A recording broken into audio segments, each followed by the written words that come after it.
எல்லாம் செயல் கூடும் என்னானை அம்பலத்தே.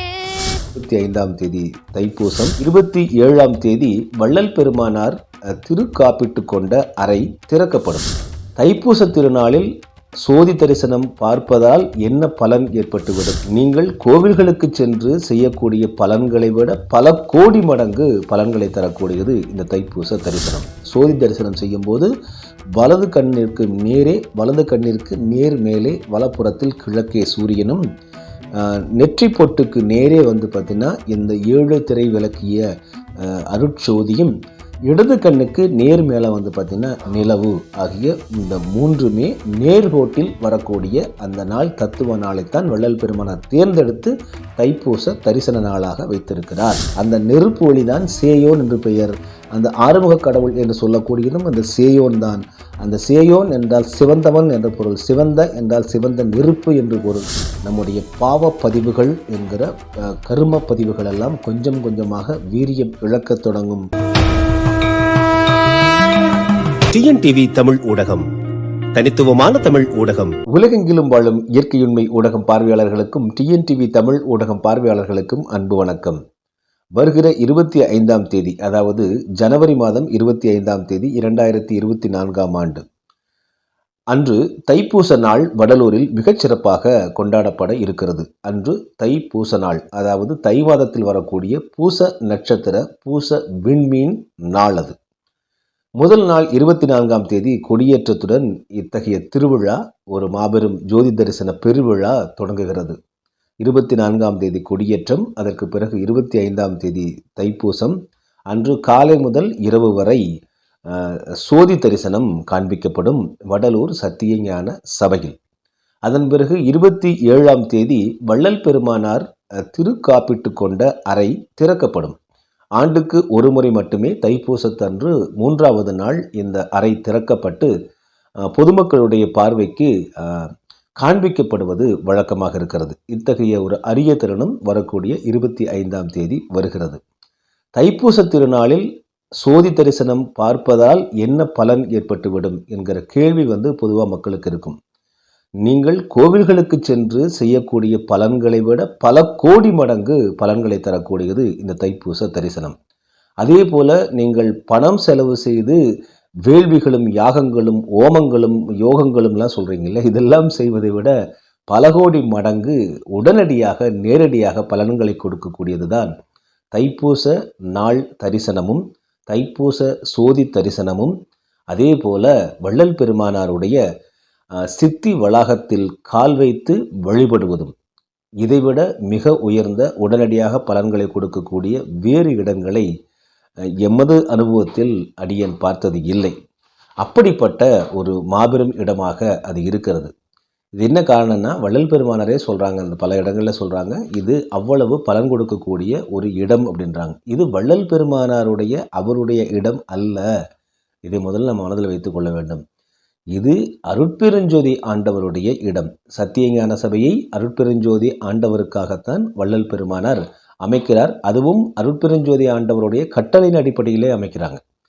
முதல்ல இது என்ன பண்ணுறாங்கன்னா, இது மதமாகவோ மார்க்கமாகவோ இருக்க வேண்டாம், மதமே எப்படியெல்லாம் வேண்டாம். மதம்னா என்ன ஆகுதுன்னா, ஒருத்தருக்கு ஒருத்தர் சண்டை வருது, சச்சரவு வருது, ஏற்றத்தாழ்வு வருது. எனவே அதையெல்லாம் பார்த்திங்கன்னா உதிரி தள்ளிவிட்டு நாம் அருட்பெருஞ்சோதி ஆண்டவர் என்கிற இறைவரை மட்டுமே மனதில் எண்ணி அவரை பின்பற்றியே முன்னேற வேண்டும், இந்த மரணமில்லா பெருவாழ்வு நிலை அடைய வேண்டும் அப்படிங்கிறத வள்ளல் பெருமானார் ஐயா வகுத்து கொடுத்த ஒரு கொள்கை. அதுதான் தீர்வு. ஏன்னா நீங்கள் சாதி மத குலம் கோத்திரம் ஆசாரம் வர்ணம் அதே போல் பார்த்திங்கன்னா ஆசிரமம் உள்ளிட்ட எல்லாவற்றையுமே நீங்கள் பின்பற்றி கொண்டு நாம் இந்த வட்டத்துக்குள்ளேயே சுழன்று கொண்டிருப்போமே தவிர இதிலிருந்து மீண்டெழுவதற்கு வாய்ப்பே இல்லாமல் போயிடும். இதனால் ஒருவருக்கு ஒருவர் ஏற்றத்தாழ்வு இதெல்லாம் ஒரு மனத்தடைகளாக வாழ்வியல் தடைகளாக இருப்பதால் தான் வள்ளல் பெருமானார் இதெல்லாம் உடைச்சிட்றாங்க, தூக்கி குப்பையில் போட்டுக்கூடாது, அதெல்லாம் வேண்டாம் அப்படின்னு சொல்கிறாங்க. இதெல்லாம் இயற்கை உண்மை கிடையாது, மனிதனுக்கு நேச்சுரல் கிடையாது. இன்னும் கூட வள்ளல் பெருமானார் இந்த காதில் நிறைய பேர் காது குத்தியே ஆகணும் குழந்தைகளுக்கெல்லாம் சொல்கிறாங்க இல்லைங்களா, காதணி அணிய வேண்டும், மூக்கணி அணிய வேண்டும். இதற்கு வள்ளல் பெருமானார் சொல்றார், ஏன் இந்த உடலை படைத்த அந்த இறைவருக்கு தெரியாதா காதில் காதணி போடுவாங்க அப்படின்ட்டு? ஏன் அப்படி ஒரு வேலை இருந்ததுன்னா வள்ளல் இறைவனே பார்த்திங்கன்னா அதில் ஒரு பொத்தல் 2 பக்கம் பொத்தல் போட்டு பிறப்பு வைத்திருக்க மாட்டாரா அப்படின்னு கேள்வி கேட்குறாங்க. ஏன் அவர் வேணா இறைவனே பொத்தல் போட்டு அனுப்பிச்சிருப்பாரு, அப்போ ஏன் பொத்தல் போடாமல் இருக்காங்க? அப்போ அது இயற்கை உண்மை இல்லை, இது நம்மளா உருவாக்கி கொண்ட ஒன்று. இந்த காதணிக்காக பொத்தல் போட்டு அதில் காதணி மாட்டி அழகுபடுத்தி கொள்ள வேண்டும் என்பதெல்லாம் மனிதனுடைய விருப்பமே தவிர இறைவருடைய விருப்பம் அல்ல அப்படின்றாங்க.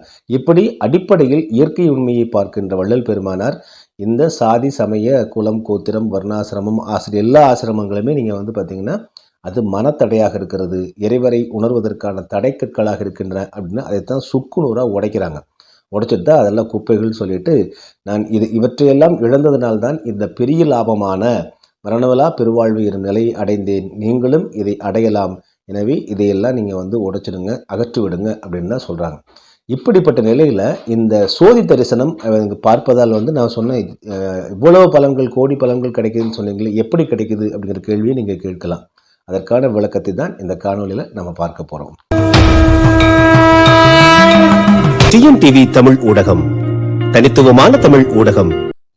நம்ம பல கோவில்களுக்கு போகிறோம். ஒவ்வொரு கோவில்களுக்கு எதுக்காக போகிறோம்னு உண்மையிலேயே நீங்கள் கோவில்களுக்கு செல்லக்கூடிய 100 பேர்த்தை அழைத்து வரிசையாக ஒவ்வொருத்தரையும் நம்ம ஒரு நேர்காணல் செஞ்சோம் அப்படின்னா 100க்கு 97 பேர் 8 பேர் பார்த்திங்கன்னா தங்களுடைய பிரச்சனைகளுக்காக போவாங்க. அது என்ன, ஒவ்வொரு பிரச்சனைக்கும் ஒவ்வொரு கோவில் அப்படிங்கிற மாதிரி இன்றைக்கி ஒரு பெரிய ஒரு பட்டியலே இருக்குது, மெனு உருவாக்கப்பட்டிருக்குன்னு பார்க்குறோம். கல்யாணமாகலையா இந்த கோயிலுக்கு போங்க, குழந்தை வேணுமா அந்த கோயிலுக்கு போங்க, கல்வி வேண்டுமா இந்த கோயிலுக்கு போங்க என்பது போல் இப்படி பார்த்திங்கன்னா பலவிதமான கோவில்களுக்குள்ளேயே இந்த வேறுபாடு, கடவுளர்களுக்கே இந்த வேறுபாடு இருக்குது. அப்படின்னா என்ன காரணம்னா, அப்போது எந்தெந்த கடவுள் எந்தெந்த தகுதி அடிப்படையில் என்ன பணியை நமக்கு செய்து தருவார்கள் என்கிற இந்த வேற்றுமை கடவுளர்களிடம் இருக்கிறது என்பது மனிதன் பார்த்திங்கன்னா அவன் உணர்ந்து வைத்திருக்கின்ற காரணத்தினால்தான் இந்தந்த இடத்துக்கு போனால் இது வேலையாகும் அப்படின்னு கடவுளர்களுக்குள்ளே நீங்கள் பார்த்திங்கன்னா பியூனில் இருந்து மேனேஜர் வரைக்கும், அப்புறம் எம்டி வரைக்கும் இப்படி பிரித்து வச்சுருக்காங்க அப்படிங்கிறத நம்ம பார்க்க முடியுது. இதெல்லாம் இங்கே சத்தியஞான சபையிலையும் சோதி தரிசனத்திலையும் அதே போல் சித்தி வளாகத்திலாம் கிடையவே கிடையாது. அங்கே ஒரே ஒரு ஒற்றை பேராற்றல், அருட்பெருஞ்சோதி என்கிற அருட்பேராற்றல் என்கிற இறைவர் மட்டும்தான் அங்கே சென்று மனமுருக, உள்ளம் நெகிழ நெகிழ, மனம் நெகிழ நெகிழ, உருகி உருகி, மனமுருகி நாம் வேண்டும் போது நமக்கு தேவையான அத்தனை வரங்களையுமே நம்முடைய தகுதிக்கும் நாம் செய்த முன் தேகத்தில் செய்த அந்த பாவங்களுக்கு, பாவச் செயல்களுக்கு ஏற்றாறு போல அங்கே வரம் அளிக்கப்படும் அப்படிங்கிறது தான் வள்ளல் பெருமானார் நமக்கு சொல்லக்கூடிய ஒன்று. இயற்கை, இறைவர் உருவாக்கிய இயற்கை விதிமுறைகளை மீறி நம்ம இறைவரே நமக்கு அருள்பாலிக்க மாட்டாங்க அப்படிங்கிறது இயற்கையினுடைய விதி. காரணம் என்னென்னா, பல ஆயிரம் பேரை நம்ம துன்பம் செய்துவிட்டு, பல ஆயிரம் பேருக்கு துன்பச் செயல்கள் செய்துவிட்டு, அவர்கள் மனம்பாட ஒரு வாழ்க்கை வாழ்ந்துவிட்டு, பல பேருடைய சொத்துக்களை சுரண்டி, பல பேருடைய மகிழ்ச்சியை, ஆனந்தத்தை எல்லாம் நாம் சுத்தமாக அழித்து, அதில் ஒரு நாம் சுகம் கண்டு கொண்டு விட்டு உடனே போய் அருட்பெருஞ்சோதி ஆண்டவர் முன்னாடி நின்றுட்டு என் பாவத்தை போக்கி விடுங்கள் அப்படின்னு சொன்னால் அவர் என்ன பண்ணுவாங்க, இந்த கவுண்டமணி செந்திலை சினிமாவில் எட்டி உதைப்பார் பார்த்தீங்களா, அப்படி தான் அருட்பெருஞ்சோதி ஆண்டவரே நம்மை திருப்பி வெட்டி உதைச்சிடுவாங்க. எனவே நமக்கும் ஒரு நியாயம் வேண்டும். ஆனால் என்ன அப்படின்னா, இனிமேல் அத்தகைய பாவச் செயல்களில் ஈடுபட மாட்டேன், இனி எக்காலத்தும் அது போன்று பிறருக்கு துன்பம் அளிக்க மாட்டேன், இனி எக்காலத்தும் நம்ம பிற உயிர்களுக்கு துன்பம் அளிக்காமல் கொல்லாமையும் புலால் மறுப்பையும் நான் கடைபிடித்து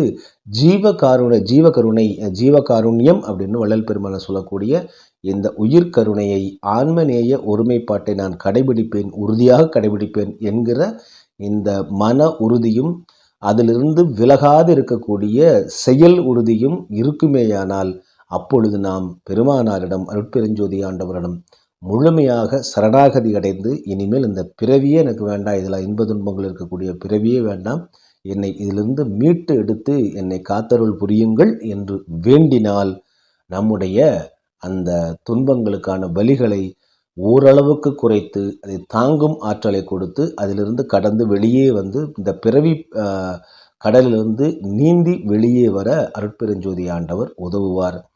வள்ளல் பெருமானார் போன்ற மெய் குருமார்கள் அதற்கு வழிகாட்டுவார்கள் என்பதுதான் தமிழர் மெய்யியலின் அடிப்படை.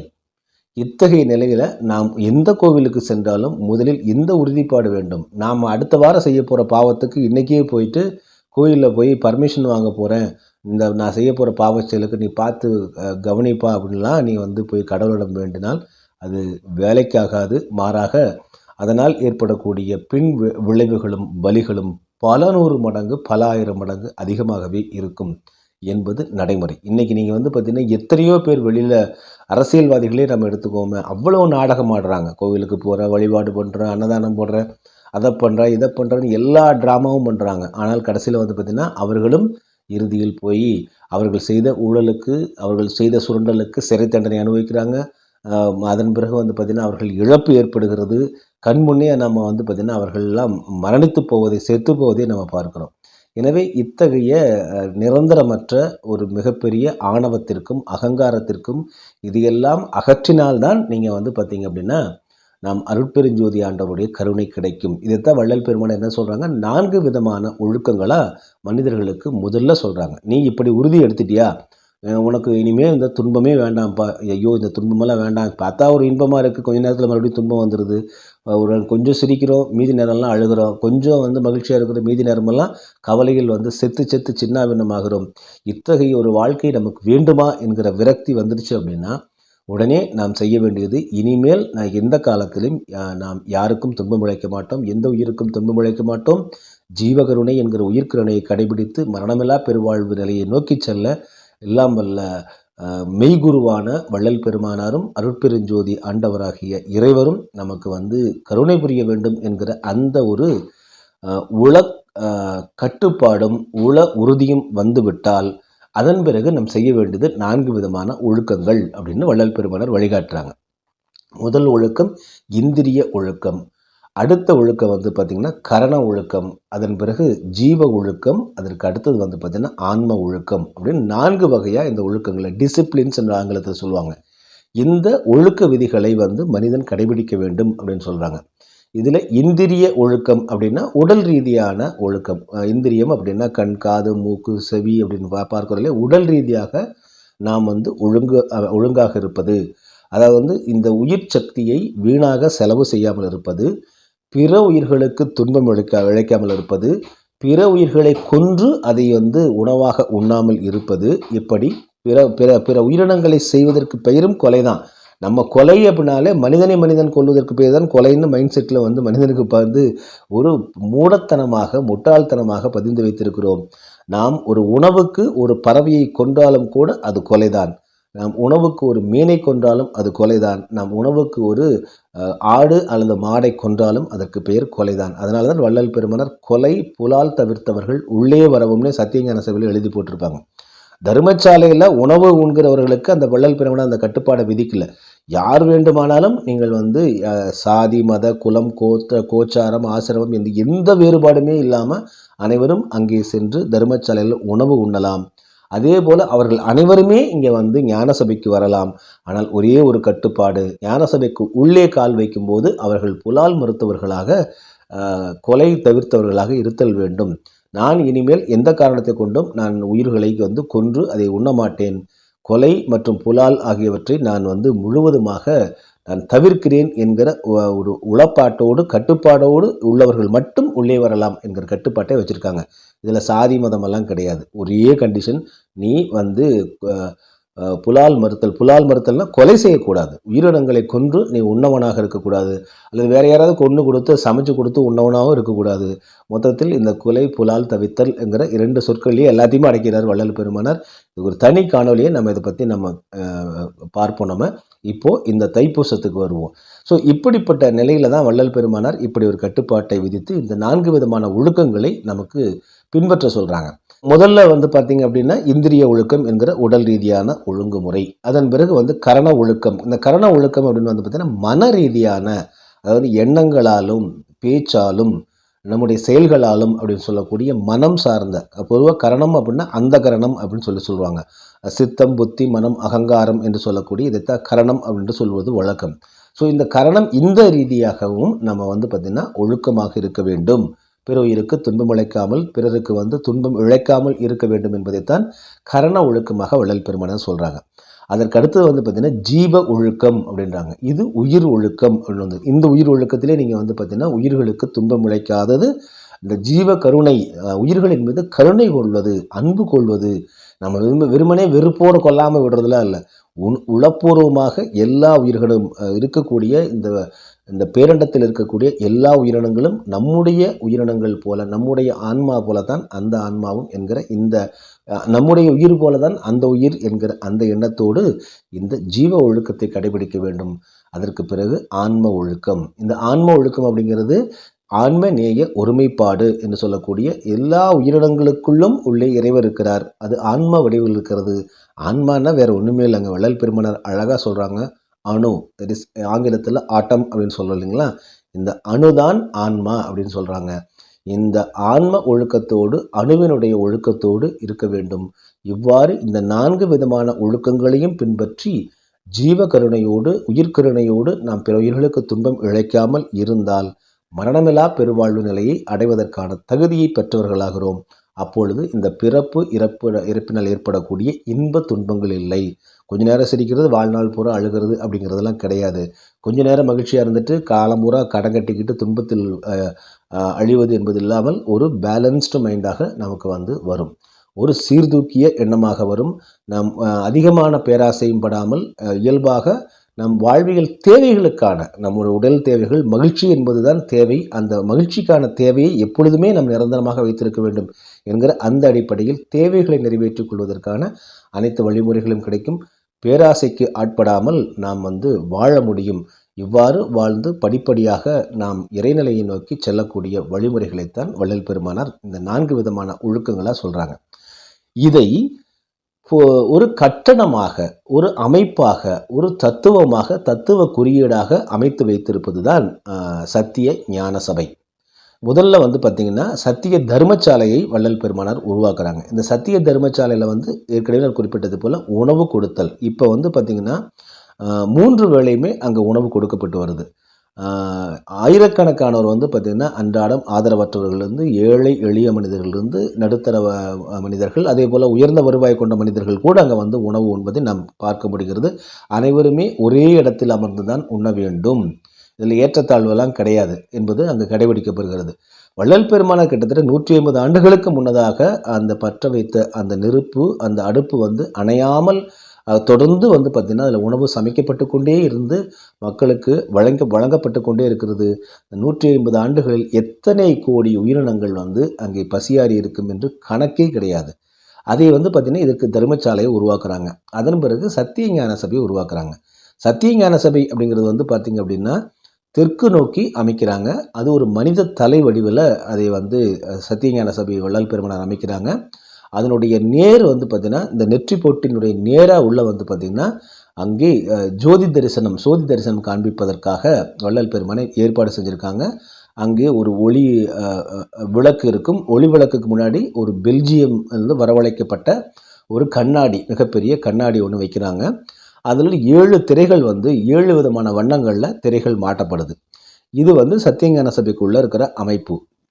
இந்த அமைப்பில் சத்தியஞான சபை பார்த்திங்கன்னா எண்கோணத்தில் ஹெக்ஸகனல் அப்படின்னு சொல்லுவாங்க இல்லைங்களா, அந்த எண்கோணத்தில் கட்டுறாங்க. 8 இடங்களிலுமே பார்த்திங்கன்னா கதவுகள் இருக்கின்றன.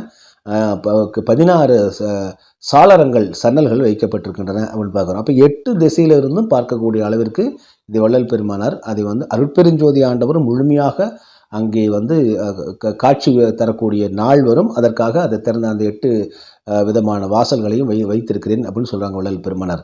மற்ற நாட்களில் இந்த தைப்பூச நாட்களும் இந்த ஜோதி தரிசனம் என்று சொல்லக்கூடிய சோதி தரிசனம் செய்யக்கூடிய நாட்கள்லாம் பார்த்திங்கன்னா இந்த தெற்கு முகமாக இருக்கக்கூடிய அளவுக்கு இருக்குது. இதில் தான் இந்த நம்ம சொன்னது ஒளி தீபம், அதற்கு பிறகு 7 திரை வைக்கப்பட்டிருப்பதை நம்ம பார்க்கலாம். இப்போது தைப்பூசத்தன்று இந்த சோதி தரிசனத்திற்கு வள்ளல் பெருமானார் ஏற்பாடு பண்ணுறாங்க. என்ன காரணம்னு பார்த்திங்கன்னா தை மாதத்தில் வரக்கூடிய பூச நட்சத்திரம், பூச விண்மீன் அன்று பார்த்திங்கன்னா சூரியன் காலையில் உதிக்கும் போது அதே போல் சந்திரனும் வானத்தில் தெரியும். கிழக்கே சூரியன் உதிக்கும் போது மேற்கே நிலவை நாம் பார்க்கலாம். இந்த நேர்கோட்டில் வரக்கூடிய நாளாக இருக்கிறது. இதையெல்லாம் விட அன்று பௌர்ணமி என்று சொல்லக்கூடிய முழு நிலவு நாள். இத்தகைய தை மாதத்தில் வரக்கூடிய பூச நட்சத்திரம், பூச விண்மீன் என்று வரக்கூடிய முழுமையான முழுநிலவு நாளில் சூரியனும் சந்திரனும் சூரியனும் நிலவும் நமக்கு கண்களுக்கு வல இடதாக நமக்கு தோன்றக்கூடிய நாள். இந்த நாளில் வந்து பார்த்திங்கன்னா சத்தியஞான சபைக்கு நேரே நின்று கொண்டு நாம் பார்க்கும் பொழுது, நாம் காலையில் ஜோதி தரிசனம் திறக்கும்போது என்ன பண்ணுவாங்க, ஒவ்வொரு திரையாக அகற்றுவாங்க. ஒவ்வொரு வண்ணத் திரைகளையும் வந்து அகற்றிக்கொண்டே இறுதியில் நம்ம வந்து அந்த ஒளி வடிவான ஜோதியை நாம், அந்த அருட்சோதியை நாம் தரிசனம் செய்ய முடியும். அப்போது நம்ம வந்து ஞான சபைக்கு வடக்கு பார்த்து நாம் நின்று வணங்கும் பொழுது, சோதி தரிசனம் செய்யும்போது வலது கண்ணிற்கு நேர் மேலே வலப்புறத்தில் கிழக்கே சூரியனும், நெற்றி பொட்டுக்கு நேரே வந்து பார்த்திங்கன்னா இந்த 7 திரை விளக்கிய அருட்சோதியும், இடது கண்ணுக்கு நேர் மேலே வந்து பார்த்திங்கன்னா நிலவு ஆகிய இந்த 3மே நேர்கோட்டில் வரக்கூடிய அந்த நாள் தத்துவ நாளைத்தான் வள்ளல் பெருமானார் தேர்ந்தெடுத்து தைப்பூச தரிசன நாளாக வைத்திருக்கிறார். இதன் மூலமாக வள்ளல் பெருமானார் நம்ம வந்து சொல்லக்கூடியது என்னன்னு வந்து பார்த்திங்க அப்படின்னா, இந்த 7 திரைகள் அப்படிங்கிறது என்னன்னு வந்து பார்த்திங்கன்னா, நம்மை மனிதனை மூடி இருக்கக்கூடிய 7 விதமான அழுக்குகள். நீங்கள் வந்து இதை எப்படி எடுத்துக்காட்டாக சொல்லலாம் அப்படின்னா, நம்ம தங்கத்தை வெட்டி எடுத்து அப்படியே பயன்படுத்த முடியாது, அதை புடம்போட வேண்டும் அப்படின்னு பார்க்குறோம். அதே போல் வைரக்கற்கள் வந்து பார்த்திங்கன்னா கறிக்கட்டையாக தான் நமக்கு கிடைக்கும். அதையெல்லாம் அதில் உள்ள மேலே குப்பைகளை எல்லாம் நீக்கினால்தான், அதனுடைய கழிவுகளெல்லாம் நீக்கிவிட்டால்தான் உள்ளே வைரம் மின்னும். இதுபோல தான் இந்த மனிதனும் வந்து பார்த்திங்கன்னா இந்த பிறவி எடுத்த காரணத்தினால், அடிக்கடி பிறவி எடுத்து கொண்டிருக்கிற காரணத்தினால் இந்த 7 விதமான அழுக்குகளால் மனிதன் மூடப்பட்டிருக்கிறான். எனவே இந்த 7 விதமான அழுக்குகளையும் ஒன்றொன்றாக அவன் களையும் பொழுது இந்த அருட்சோதி தரிசனம் அவனுக்கு தெரியும். இந்த அருட்சோதி தரிசனம், அருட்சோதி எங்கே இருக்குதுன்னு வந்து பார்த்திங்கன்னா, மனிதனுடைய அண்ணாக்கிற்கு மேலே உச்சந்தலைக்கு கீழே புருவ மத்தியிலிருந்து பிடரிக்கண்ணிலிருந்து நடு மையத்தில் இருக்கக்கூடிய அந்த இடத்தில் இருக்கிறது. அது ஆறுபட்டையாக அங்கு ஒரு ஏற்பாடு இருக்கிறது. அதற்கு பெயர் தான் ஆறுமுக கடவுள், ஆறுமுக ஒளி என்று பெயர். அதுதான் அருட்பெருஞ்சோதியாக உள்ளே இருக்கிறது. இந்த அருட்பெருஞ்சோதி என்கிற இந்த நெருப்பை வந்து ஒருவர் பார்த்து விட்டால் அப்பொழுது 3வது கண் என்கிற அந்த கண் திறக்கும். 3வது கண் திறந்து விட்டால், 3வது கண் திறந்த ஒரு மனிதன் வந்து இறந்து போன ஒரு பிணத்தை பார்த்தால் அந்த பிணம் உயிராக எழுந்து நிற்கும் எனும் அளவிற்கு வலிமை பெறுவான் அப்படிங்கிறார், ஆற்றல் பெறுவான் அப்படின்னு வள்ளல் பெருமானார் சொல்கிறாங்க. இதை வள்ளல் பெருமானார் நிகழ்த்தி காட்டியிருக்காங்க. இதுதான் நமக்கு நடைமுறையில் நம்ம பார்த்த ஒன்றாக இருக்கிறது. ஆக இந்த ஒளி தரிசனத்தை, இந்த 7 விதமான அழுக்குகளும், இந்த பணம், பதவி, நாகரிகம், சொகுசு, உடல் இன்பங்கள், காமம் உள்ளிட்ட உடல் போக இன்பங்கள், இவைதான் வாழ்க்கைன்னு இதுக்குள்ளேயே நம்ம உழந்துட்டுக்கு இல்லாமல், இந்த தரிசனத்தன்று, நமக்கு சோதி தரிசனத்தன்று முழு நிலவு நாளன்று அன்று வந்து பார்த்திங்கன்னா, அது பொதுவாகவே முழு நிலவு நாள் என்பது சித்தர்கள் வந்து நமக்கு தொடர்ந்து வலியுறுத்தி கொண்டிருக்கக்கூடிய நாள், வள்ளல் பெருமானார் வலியுறுத்தி கொண்டிருக்கக்கூடிய நாள். அந்த நாளில் வந்து பார்த்திங்கன்னா என்னென்ன ஒளி நமக்கு கிடைக்குதுன்னா, சூரிய ஒளி நேரடியாக நமக்கு கிடைக்கிறது, நிலவு, சந்திரன் என்கிற நிலவனுடைய முழு ஒளி நமக்கு கிடைக்கிறது. இந்த 2 ஒளி கிடைத்தால் மட்டும் பத்தாது, அப்போ வந்து நம்ம 3வதாக இருக்கக்கூடிய இந்த நெருப்பினுடைய ஜோதியினுடைய அருட்சோதியினுடைய ஒளியும் நமக்கு கிடைக்க வேண்டும் என்பதை வலியுறுத்துவதற்காகத்தான், கூறுவதற்காகத்தான் தைப்பூச நாளில் இந்த தரிசன ஏற்பாட்டுக்கு வள்ளல் பெருமானார் பண்ணியிருக்காங்க. இப்படி செய்வதால் என்ன நடக்கிறது அப்படின்னு வந்து பார்த்திங்கன்னா, அடுத்ததாக இதற்கு அறிவியல் பூர்வமான விளக்கமாக நாம் உணர்ந்து கொள்ள வேண்டியது என்னென்னா, இப்போது நான் ஏற்கனவே 4 விதமான ஒழுக்கங்களை பற்றி சொன்னேன். இந்திரிய ஒழுக்கம், கரண ஒழுக்கம், ஜீவ ஒழுக்கம், ஆன்ம ஒழுக்கம் சொன்னேன் இல்லைங்களா? இதில் நீங்கள் வள்ளல் பெருமானார் இந்த சத்தியஞான சபையில் வந்து பார்த்திங்கன்னா, இதில் இந்திரியம் அப்படிங்கிறது உடல், மனிதன். அப்போ நம்ம வந்து வழிபாடு செய்யும்போது உடல் அங்கே நிற்கிறது. இந்திரிய ஒழுக்கம் என்றால் அந்த ஒழுக்க விதிகளையெல்லாம் கட்டுப்படுத்திய பின்பற்றிய உடலாக நாம் சத்தியஞான சபை முன்னே நிற்கிறோம். இதன் பிறகு நமது இடது கண் வந்து பொதுவாகவே சந்திரன், வலது கண் சூரியன் அப்படிங்கிறது இடகலை, அதே போல் பிங்கலை அப்படின்னு சொல்கிறதெல்லாம் பார்த்துருக்குறோம். சூரியகலை காற்று, சந்திரகலை காற்று அப்படின்லாம் நம்ம வந்து நமக்கு தெரியும். இப்போது இந்த சத்தியஞான சபையில் நாம் இந்திரிய ஒழுக்கத்தோடு, நம் உடல் ரீதியான ஒழுக்கத்தோடு நின்று சோதி தரிசனம் செய்யும்போது வலக்கண் நேர் எதிரே இருக்கக்கூடிய சூரியனுடைய ஒளியும் அன்று நமக்கு கிடைக்கிறது. இடக்கண் மேலே இருக்கக்கூடிய சந்திரன் நிலவனுடைய ஒளியும் அன்று நமக்கு கிடைக்கிறது. இதையெல்லாம் விட இந்த ஒளிக்கு ஆதாரமாக இருக்கக்கூடிய ஒரு ஒளி இருக்குது. அந்த ஒளி நமக்குள்ள புருவ மத்திக்குள்ள இருக்குது அப்படிங்கிறதே நம்முடைய ஆன்மாவிற்கும் உயிருக்கும் நினைவூட்டக்கூடிய நாள், நினைவூட்டக்கூடிய தரிசனம்தான் இந்த சோதி தரிசனம். நினைவூட்டக்கூடிய தருணம்தான் இந்த சோதி தரிசனம். நினைவூட்டக்கூடிய செயல்தான் இந்த சோதி தரிசனம். ஆக முச்சுடர் ஆதியால் எச்சக உயிரையும் அச்சர காத்தருள் அருட்பெருஞ்சோதி அப்படின்னு வள்ளல் பெருமானார் சொல்றாங்க. இந்த 3 சுடர்களையும் 3 ஒளியையும் நாம் உணர்வக்கூடிய நேரம் தான் இது. இதை ஒரு வினாடி உண்மையிலேயே ஆன்மா உள்வாங்கி கொண்டு அதை உணர்ந்து விட்டால் இந்த 7 திரைகளும் அகன்று நம்முடைய நாம் யார் என்கிற அந்த உணர்வு நமக்கு வந்துடும். நாம் இந்த அருட்பெருஞ்சோதி ஆண்டவர் குடியிருக்கக்கூடிய ஒரு உடலை கொண்டிருக்கிறோம். ஐயா வள்ளல் பெருமானார் சொல்லுவாங்க, இறைவனுடைய படைப்பிலேயே மிக அழகான மாட மாளிகை மனிதனுடைய உடல்னு சொல்லுவாங்க. உடம்பினுக்குள்ளே ஒரு பொருள் கண்டேன், உடலை வளர்த்தேன், உயிர் வளர்த்தேனே அப்படின்னு திருமூலர் பெருமான் சொல்கிறாங்கன்னா, இந்த உடலுக்குள் இருக்கக்கூடிய இந்த உரு பொருளை அந்த சேயோனை, அந்த சேயோன்னு தொல்காப்பியத்தில் சொல்கிறாங்க. சேயோன்னு சிவந்தவன் அப்படின்னு பேர். அது நெருப்பு தான். அது அந்த நெருப்பு ஒளி தான் சேயோன் என்று பெயர். அந்த ஆறுமுக கடவுள் என்று சொல்லக்கூடியதும் அந்த சேயோன் தான். அந்த சேயோன் என்றால் சிவந்தவன் என்ற பொருள், சிவந்த என்றால் சிவந்த நெருப்பு என்று பொருள். அந்த நெருப்பு தான் உள்ளுக்குள் இருக்கக்கூடிய லலாட மையம் என்று சொல்லக்கூடிய அருட்பெருஞ்சோதி ஆண்டவராக வீற்றிருக்கக்கூடிய நெருப்பாக அக்கினியாக இருக்கிறது அப்படின்னு வள்ளல் பெருமானார் இத்தகைய பேர் உண்மையை உணர்த்துவதற்காகத்தான் இந்த தைப்பூச நாள் தரிசனத்தை வைத்திருக்கிறாங்க. இப்போ இந்திரிய ஒழுக்கம் அப்படின்னா உடல், அது ஒழுங்காக இருக்கிறது. அடுத்தது கரண ஒழுக்கம் அப்படின்னா மன ஒழுக்கம். இந்த மன ஒழுக்கத்திற்கு காரணமானது நிலவு.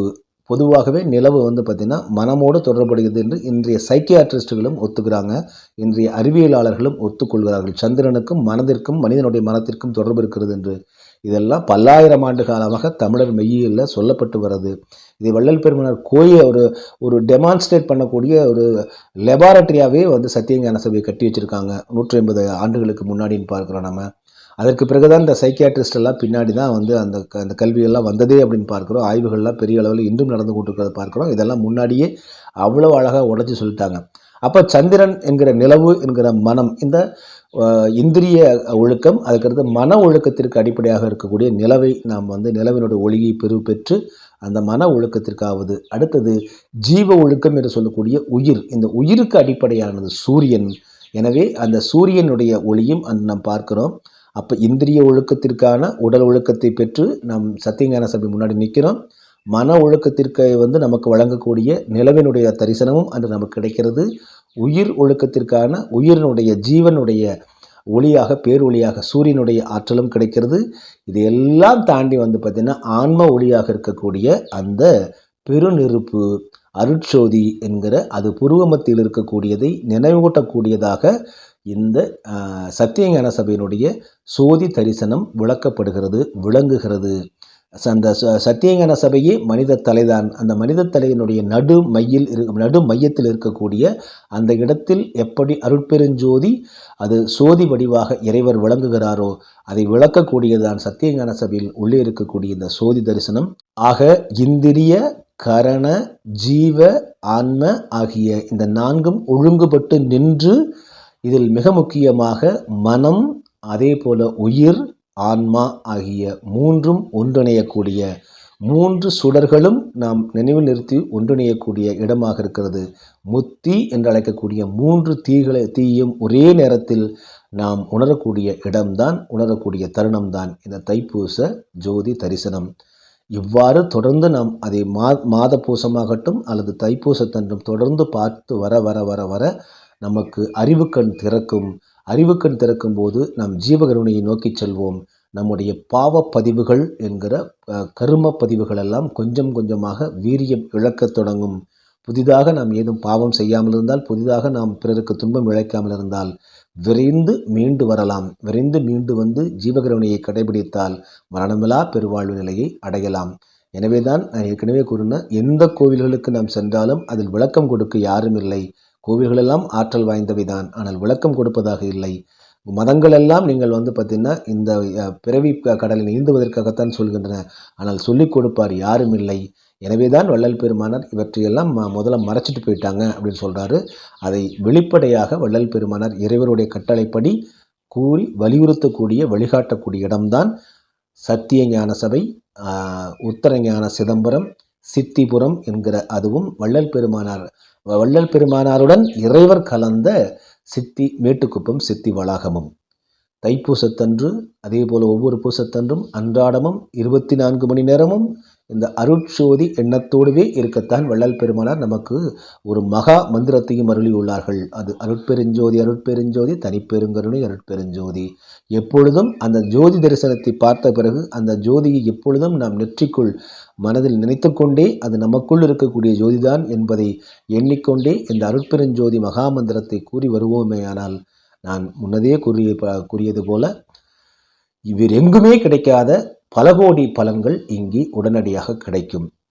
அருட்பெருஞ்சோதி தனிப்பெருங்கருணை. மீண்டும் மற்றொரு காணொலியில் உங்களை சந்திக்கிறேன். அதுவரை நன்றி, அன்பு, வணக்கம். டிஎன்டிவி தமிழ் ஊடகம், தனித்துவமான தமிழ் ஊடகம். இப்போதே சப்ஸ்கிரைப் செய்யுங்கள் உங்கள் டிஎன்டிவி தமிழ் ஊடகம் யூடியூப் சேனலை.